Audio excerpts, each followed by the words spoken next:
Sleep is so important. If we don't get good sleep, our bodies can't heal and rejuvenate and move the energy up and the clarity and the healing and the health if we don't get good sleep. So in today's daily dose, I want to give you two powerful tools that you can begin to use.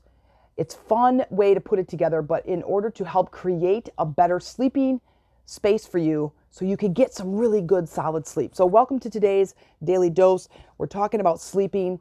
If you are not sleeping well, I suggest that you do a couple of things, and here we go. The first one is to create a bedroom that is equal to a sanctuary. You have things in there that create this beautiful, calming space. Your colors should be calming: blues, greens, grays, or earth tones, not reds and oranges and fire tones. The things that you should have in there are simple items that bring about a sense of peace. So creating this space, it's so fun to do this. If you want more information, Feng Shui is your thing. They're going to talk all about animals and pictures and things that you should have in your bedroom, in your space, and things you shouldn't. And I think it's really important that we add a little Feng Shui to each room depending on what we are trying to create from that space. And if you're wanting sleep, then creating a sanctuary space in your bedroom is key. The next thing that I think is so important to creating a good amount of sleep and a good way to really get good rest is to create a relaxing ritual. A relaxing ritual is a series of activities or tasks that you do before you go to sleep to start prepping the mind for sleeping. You know, I used to just go, which I do still, go, 1,000 miles an hour, all the way until I can't keep my eyes open anymore. And then I would drag myself to the bathroom to brush my teeth, get ready, put my pajamas on, drag myself into bed. And not kidding, within about 10 minutes, I'm wide awake. I'm like, are you joking? I should have fell asleep at my desk. Why am I awake right now?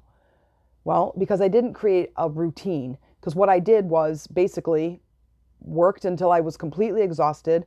Then once I got up, I started brushing my teeth with the lights on and then changing my clothes and getting into bed. I now became awake.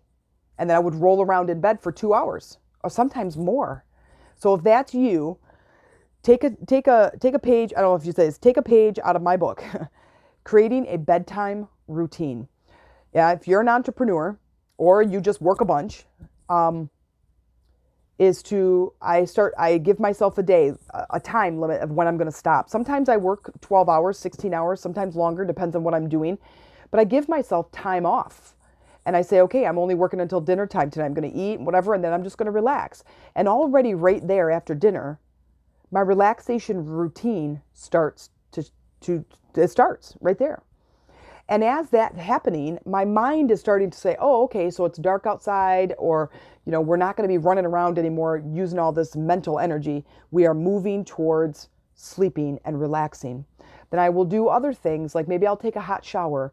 There's lots of different lotions and scents out there that can really help with just relaxing the mind, relaxing the body, like eucalyptus and frankincense and sandalwood. I have different lotions that help to relax the mind. Plus, it's my intention that that's what I'm doing. And so then from there, it's a little bit maybe of TV, a little bit of meditation. Once I get into bed, I'm not turning the TV on. I'm breathing deeply, slowing my breath down. I open the window, even in the winter, make it cool in there so I can cozy in the blankets. I do a round of mala beads, and I drift off to sleep. And now I've been using this app called Soundscape, and I'm able to create different sounds that will help me to relax. But it's also a piece of my rest, my relaxation ritual, that my brain goes, oh, okay, so when she puts this on, we're starting to get into this relaxed position or get into this relaxed state. And I tell you, my sleeping has been easily 6 straight hours without waking up. So I'm going to suggest that you do the same thing. If you're having trouble sleeping, the first thing is to create a sanctuary, a space in your bedroom or wherever you sleep that is just peaceful. The TV isn't on. Maybe there's not even a TV in the room. It'd be better if there wasn't even one in the room. And there's just things in there that create this place of peace. Think about a sanctuary. Go to Google and Look up images of a sanctuary or look up images of like a meditation space, and you'll see how beautiful and simple it is. And it's very relaxing. It's like that on purpose.